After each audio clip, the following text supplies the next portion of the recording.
Sa muling pagkikita ng Warriors kontra Cleveland Cavaliers, nananatiling healthy ang lineup ng Dubs at para naman sa Cavs, out si Ty Jerome at Isaac Okoro dahil sa ankle injury. Start of first quarter, slow start para sa Warriors ngunit pinangungunahan pa rin ni Steph at Draymond Green ang opensa ng Dubs, kaya naman bahagyang nakadikit sila sa simula ng unang quarter. At sa 4 na minuto ng game, matinding ball movement at hustle ang ipinapamalas ng second unit, kaya naman nakuha nila ang dikit na kalamangan sa pagtatapos ng first quarter, 31-30. Sa second quarter, gamit na gamit ng Cavs ang size advantage ni Evan Mobley at napakatindi rin ng mga pagpapasabit ni Darius Garland, kaya naman laging itong nabibigyan ng free throw.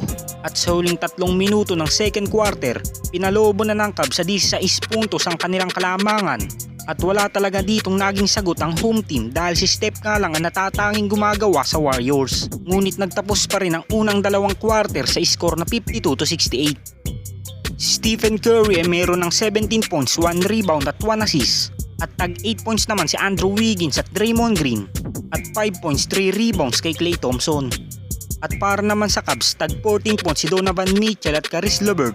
At tag 10 points din kay Jarrett Allen at Max Strus. At 12 points, 5 rebounds at 3 assists naman kay Darius Garland. At sa pagsisimula ng second half, nag-init na ang Golden State Warriors at sa pangunguna pa rin ito ni Steph. At from 16 points na kalamangan ng Cavs ay natunaw nga yan sa 8. Ngunit nagkaroon ng malaking problema ang Dubs sa bandang 6 na minuto ng third quarter nang magkapisikalan si Draymond Green at Donovan Mitchell. At dahil sa naging pangyayaring ito ay tuluyan nang na-eject sa game ang former Defensive Player of the Year. At sa pagpapatuloy ng game, mas naging agresibo na ang Warriors dahil sa second unit. At nabigyan talaga nila dito ng hype ang buong Warriors fans nang mahabol nila ang kalamangan ng Cavs 84-83. At sa ating last quarter, tuluyan ang binasag ng Cavs ang depensa ng Golden State Warriors dahil patuloy ang pagdodomina nila sa ilalim ng basket. Ngunit patuloy pa rin naman ang pagsagot dito ni Steph at Klay Thompson upang maibaba ang kalamangan ng Cavs. At sa huling 3 minuto ng fourth quarter, nag-take over na si Donovan Mitchell at Caris LeVert upang tuluyan ang makuha ang panalo sa game na ito sa score na 118-110.